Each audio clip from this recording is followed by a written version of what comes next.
Hello friends, तो आज मैं बात करने वाला हूँ स्नाइडर जस्टिस लीग फिल्म के टीजर के बारे में, जिसे जैक स्नाइडर ने ऑफिशियली रिलीज कर फैंस को पूरी तरीके से चिल कर दिया है कि उनकी तरफ से उनकी जस्टिस लीग का वर्जन बहुत ही जल्द हमें HBO मैक्स पर देखने मिलेगा। लेकिन बात करें इस छोटे से 30 सेकंड के टीजर की, तो इस टीजर को भी देखकर हमें काफी कुछ पता चलता है कि जैक स्नाइडर के वर्जन की जस्टिस लीग फिल्म एक्चुअल में कितनी ज्यादा अलग है। तो चलिए उन्हीं सभी डिटेल्स पर बात करते हैं, वो भी एक स्पॉइलर वार्निंग के साथ। और अब आगे बढ़ने से पहले एक छोटी सी रिक्वेस्ट कि अगर आपको मेरा काम जरा सा भी पसंद आता है तो मेरे इस वीडियो को लाइक करना बिल्कुल भी मत भूलिएगा, ताकि मुझे मोटिवेशन मिलती रहे टाइप के कंटेंट को अपने इस चैनल पर कंटिन्यू रखने की।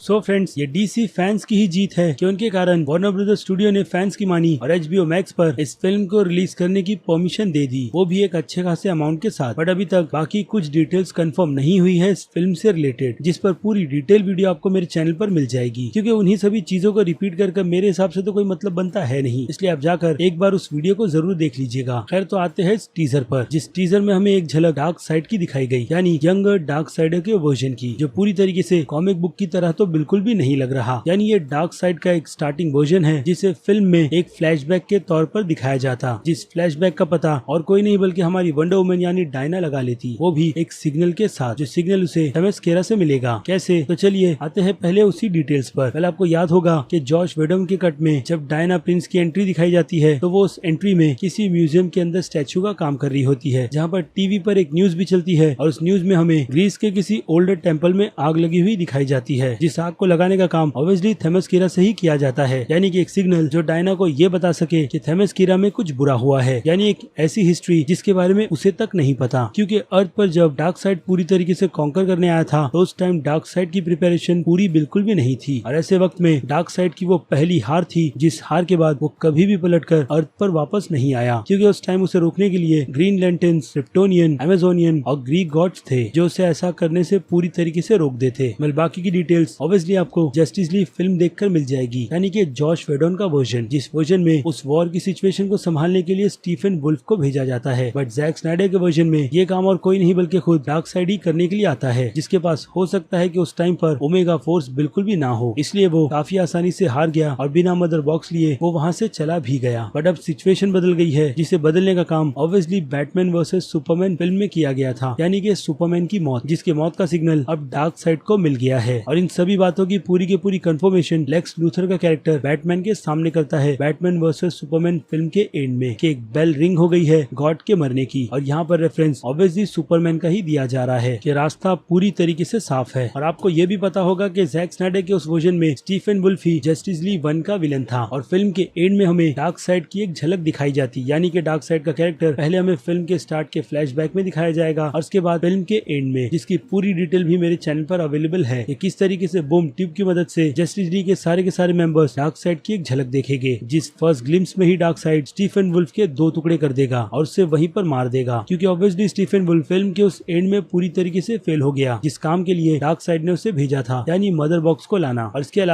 अलावा हो सकता है कि डार्क साइड को ये भी पता चलेगा कि किस तरीके से स्टीफन वुल्फ मदर बॉक्स को लेकर उसे डार्क साइड के ही अगेंस्ट यूज करने वाला था, क्योंकि पावर सभी को ज्यादा पसंद है। ऐसे में अगर स्टीफन वुल्फ को तीनों के तीनों मदर बॉक्स मिल जाएंगे, तो डेफिनेटली वो इनकी मदद से पावर को अनलिस्ट करेगा, और उसी पावर से डार्क साइड का खात्मा भी करेगा, और उसकी सारी की सारी फोर्स पर अपना हुक्म चलाएगा, जो डार्क साइड बिल्कुल भी नहीं चाहता। और इसके अलावा छोटी सी डिटेल मदर बॉक्स से रिलेटेड ये भी है कि मदर बॉक्स इस फिल्म में डार्क साइड को इसलिए सबसे ज्यादा प्यारा है कि उस मदर बॉक्स में एगेरा की सोल भी है, इसलिए जॉश वेडन के वर्जन में स्टीफन वुल्फ बार बार मदर बॉक्स को मदर ही बुलाता है। तो यहाँ तक मेरे हिसाब से आपके सारे के सारे डाउट्स क्लियर हो गए होंगे कि डार्क साइड का कैरेक्टर हमें जैक स्नाइडर के वर्जन की इस फिल्म में कितना दिखेगा, क्योंकि जैक स्नाइडर ने इस फिल्म के पूरे 3 चैप्टर तैयार कर रखे थे, यानी कि पूरी स्टोरी रेडी, जो अनफॉर्चुनेट कंप्लीट नहीं हो पाई। बट अब एक अच्छा मौका है जैक स्नाइडर को अपने इस ड्रीम को पूरा करने का, जो मेरे हिसाब से हो सकता है कि वो इस फिल्म को बनाकर पूरा भी करेंगे। और अगर फिल्म की डिमांड काफी ज्यादा अच्छी रही, तो ऑब्वियसली HBO मैक्स इस यूनिवर्स को आगे कंटिन्यू रखेगा। तो चलिए अब आते हैं टीजर के उसी डायना के सीन पर, जहाँ पर वो डार्क साइड की एक वॉल पेंट देख रही है, और हो सकता है कि ये सीन उसी टेम्पल का हो, जहाँ पर सिग्नल मिलने के बाद वो पहुंची और उसे हिस्ट्री के बारे में पता चला। तो अब इससे रिलेटेड कुछ कुछ और डिटेल्स पर आए तो डायना के बैग में हम 3 मदर बॉक्सेस देख सकते हैं और डार्क साइड की पेंटिंग में डार्क साइड के नाम के अलावा हमें उसके चेस्ट पर भी 3 मदर बॉक्स साफ साफ नजर आते हैं। अब देखने में तो ये मदर बॉक्स ही लग रहे हैं जो आपस में एक दूसरे से कनेक्ट हो गए हैं, ठीक जैसे हमने फिल्म में देखा। बट दूसरी रूमर इनकी कुछ अलग भी निकल कर आती है जो सच में बहुत ज्यादा इंटरेस्टिंग है। जैसे कि फैंस के अकॉर्डिंग हो सकता है कि डार्क साइड का ये वर्जन एमएस किरा वालों ने तब बनाया जब ऑब्वियसली डार्क साइड अर्थ से हार कर गया था, यानी ये वर्जन डार्क साइड का बहुत ज्यादा पुराना है और अब डार्क साइड बहुत ही ज्यादा अपग्रेड भी हो गया है। लेकिन अब देखा जाए तो टीजर में हमें डार्क साइड एक स्पीयर के साथ नजर आया था और हाँ उस वॉल पेंट में भी। लेकिन कॉमिक बुक पर आ जाए तो कॉमिक बुक में dark side hand to hand combat में ही ज्यादा बिलीव रखता है क्योंकि वो सच में इतना ज्यादा पावरफुल है कि वो किसी को भी अपने हैंड टू हैंड कॉम्बैट से काफी आसानी से मार देगा और उसके आई लेजर से भी। और मेरे अकॉर्डिंग ये स्पीयर डीसी के यूनिवर्स का स्पीयर्स ऑफ डेस्टिनी हो सकता है जिसे कॉमिक बुक में